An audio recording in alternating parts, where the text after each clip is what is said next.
Hi there, and welcome to the studio. Today we're going to take a close look at how I arranged, produced, and mixed the song Life is Cruel, Death is Kind. We're going to dive into the project file here in Cubase 12 and break down this track bit by bit. Before we get started, I will say that if you enjoy my songs and want to support me, you can do that simply by watching, listening, and interacting with my releases. But you can also support me directly by becoming a patron, and that way you can also reap the benefits, including downloadable MP3s, instrumentals, draft versions, special Discord access, and more. Now, let's get started.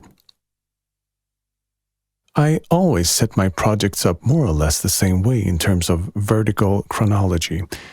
First, we have the drums in red, followed by percussion in orange, and bass in yellow. Then we have the strings section, and this other folder, which pretty much only consists of different choir libraries for this song. Below that is synths, which includes both synthesizers of different kinds, pads, plugs, etc., and also 2 different pianos. Then there are some guitar channels, both electric and acoustic. And last but not least, lead and backing vocals. In my opinion, if you can get the drums and bass sections to play well together and feel solid, punchy, and tall, the rest will much easier fall into place. This is pretty much always how I start a mix. So here we have the drum folder with a bunch of different channels. The most notable ones being the Superior Drummer 3 and Battery 4 channels. These hold the main drum kits and sounds, and I would consider the rest, like the taikos and drum percussion, risers and so on, to be fillers and flavor. Let's solo Battery 4 since it's coming in during the bridge. I'm using a rather simple sample here, and it has a low-pass filter on it during the bridge. I wanted to drive the tempo but not be too pronounced. As the chorus hits, the filter is turned off, and we invite the other drums into the mix. This kit has the following pieces: 2 kicks, 2 snares, hats, and toms. The first and main kick, if you will, has a low-pass filter on it, a small bump at 45 Hz, and a little bit of compression from the SSL channel strip. Then it goes to a clipper to even out and saturate the sound a little bit. Additionally, I'm cutting out a bit of 200 Hz to make room for other layers. The additional kick is probably the latest addition to the entire project. I added it because the whole kick package sounded kind of weak and lacked weight. Sounds like this.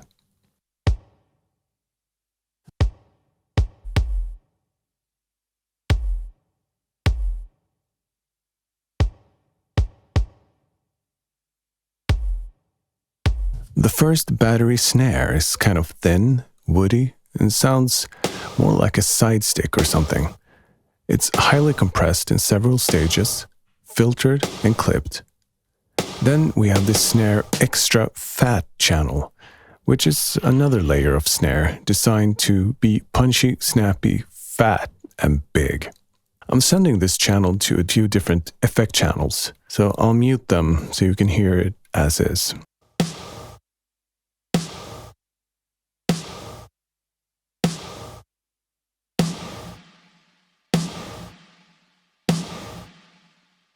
The effects may sound exaggerated, but in the context of the mix, it makes sense. Then we have some hats, which again are playing a very simple pattern, nothing too complex going on here at all. The most notable thing is that I'm hitting this compressor quite hard, and the compressor is triggered by the kick sound, making the hats duck and the kick stand even taller as it hits. Then we have some toms for the fills, which have quite a bit of compression, EQ, to filter out the mud and boom, and then a transient designer to bring out more of the room and less of the initial attack. Makes the toms sound further away in the mix. yet the added sustain and saturation makes sure it cuts through the mix. All these channels route through this battery group channel, where I'm using the AR1 to create a bit more movement for this kit. It's most notable in the hi-hat, which now ducks more as the compressor clamps down with a fast attack and slow release every time the kick and snare hits. The mix dial is set at 34%, just enough to create this movement, but still retain the attack of the transients. Because the battery kit has quite simple sounds, I'm compensating by introducing much more complex sounds with the Superior 3 kit.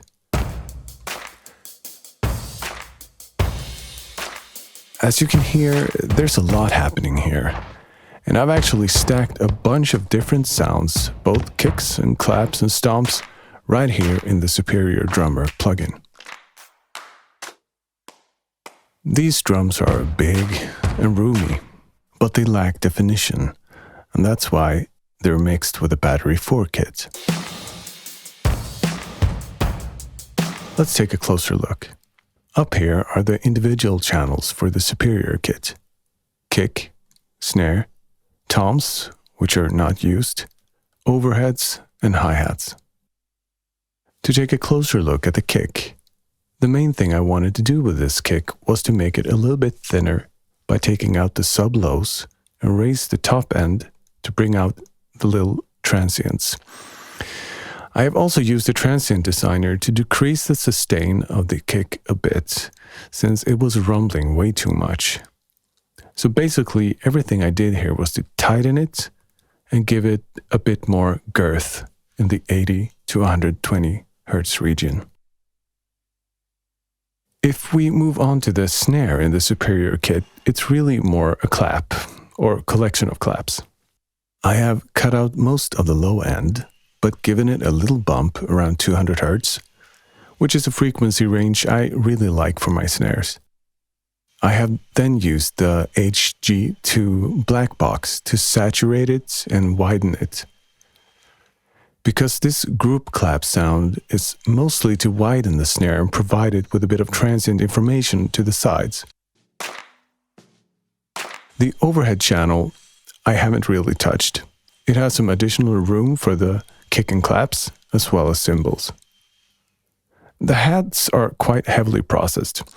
I've used the SSL channel strip to remove some harshness around 3K, and then a gentle lift at 7.5K to restore some brightness. The Devilock Deluxe plugin is there for density and aggression. It's used in parallel with only 20% wet, but it adds a lot of energy to the sound.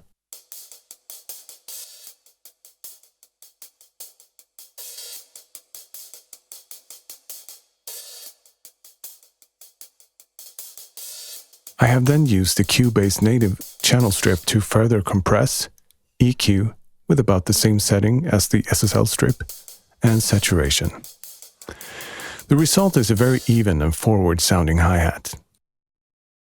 These two kits are routed through the All Drums group, where they first go through the Drummer 9078 hardware compressor, gently tucking it in further, subtle saturation, and a boost to the top. Then through another instance of AR1 in 30% parallel, further driving and creating movement to the groove. Let's bring in the rest of the drums.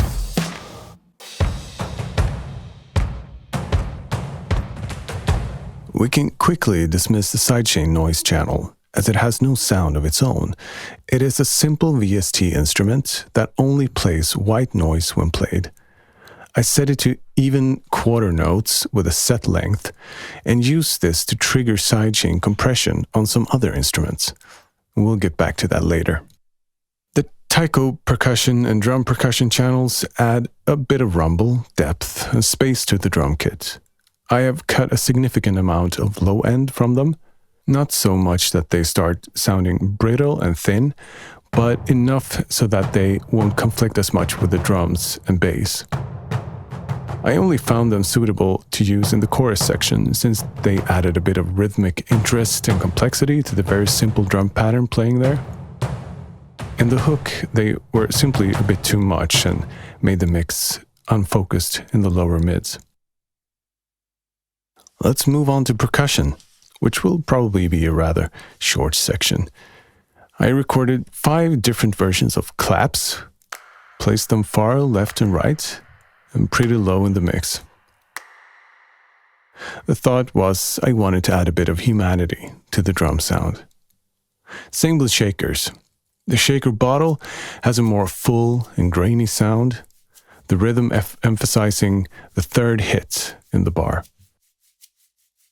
The shaker egg has a thinner and more snappy sound, emphasizing the first hit on each bar. I didn't do much to these except high-pass filtering, since they were recorded in this room with some compression going in.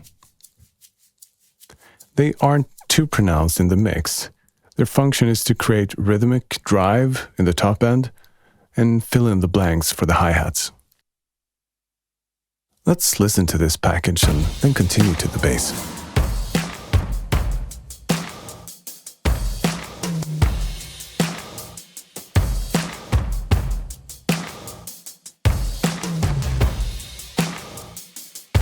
If we start with the verses and bridges, we have the bass long release instrument playing there. It's a custom patch I've made in Vital for the purpose of this song. It's a pretty simple instrument designed to bring bass and weights to the verses and bridges. 3 oscillators with a very long release sent through 2 different filters that open and close based on this LFO, which creates this pumping movement that is quite subtle in the mix, yet prevents the bass from feeling static and lifeless. As we transition into the chorus, we have 2 different basses working. The first and most prominent one, droning bass, is another Vital patch that does a similar thing but more aggressively. The LFO now controls the level of 2 of the oscillators, exaggerating this pumping effect. Moving to the inserts of this channel, I'm using Snap Heap to increase this effect even further, with an LFO driving distortion and a transgate with a slow release in parallel. Then the signal is run through a quadrafuzz, which hits it quite gently, and then into the lovely decapitator, which influences the sound much more dramatically. Here on Punish mode, I'm driving this pretty hard into distortion, while also cutting pretty deep into the bass to create more room for the sub-bass.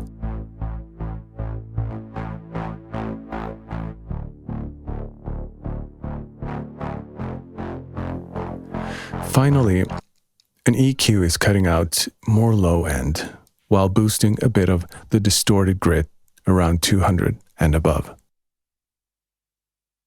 The complementary sub-drone is yet another custom Vital patch, very simple. Just one sinus oscillator, slightly driven, with most of the mid-range information filtered out. The purpose of this one is to add weight to the droning bass and not to stand on its own.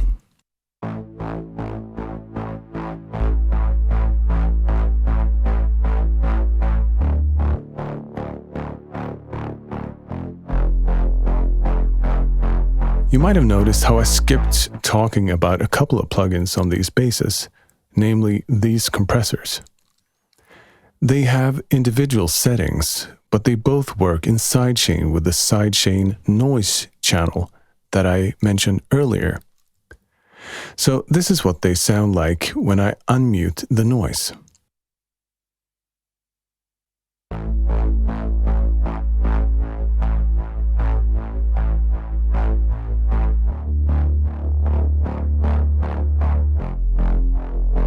Next up is the Easy Bass patch in the hook. This one is from the 80s electronic expansion. It has a very nice sound that I cranked the aggro up on quite a bit. I used a similar set of tools with quadrafuzz and decapitator distorting the sound quite heavily, and an R bass beefing up the low end, since this bass carries the low end and sub on its own. I did, however, feel like I wanted something more lively and dynamic in the sound, so I recorded 2 instances of electric bass through the DBX160A, panned them slightly left-right, lots of distortion and cabinet, and together they sound like this. One more thing about the bass. All these basses are routed through this bass group, which is a bus that has this Frequency 2 instance. Frequency 2 is a Cubase native plugin and it's an amazing tool. It can operate as an 8-band EQ, each band selectable to be stereo, left-right, or mid-side, as well as dynamic. I'm only working with 2 bands in this instance. The first one is set to mid-side, where I've simply filtered everything below 100 Hz, but only on the sides. The middle is untouched. This is usually a good practice to make sure sub-information is focused to the middle. The second band is a wide Q band that looks to cut out a lot between 20 and 250 Hz. It is, however, set to dynamic and to trigger off of the battery kick. So every time the kick hits, it will duck the low end of the bass chain, making more room for the kick to punch through.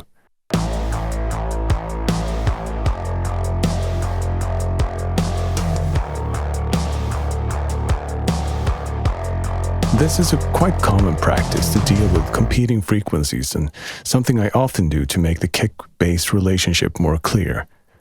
This technique is more transparent than a regular compressor, which would simply clamp down on the volume on the bass every time the kick hits, but that would create a more audible ducking, which isn't always what you want. There's plenty of compression and ducking going on in this mix anyway. And that's it for part 1. If you have any questions, please leave them in the comment section below and I will try to respond as well as I can.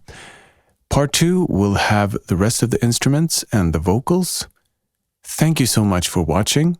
I'll see you next time. Bye-bye.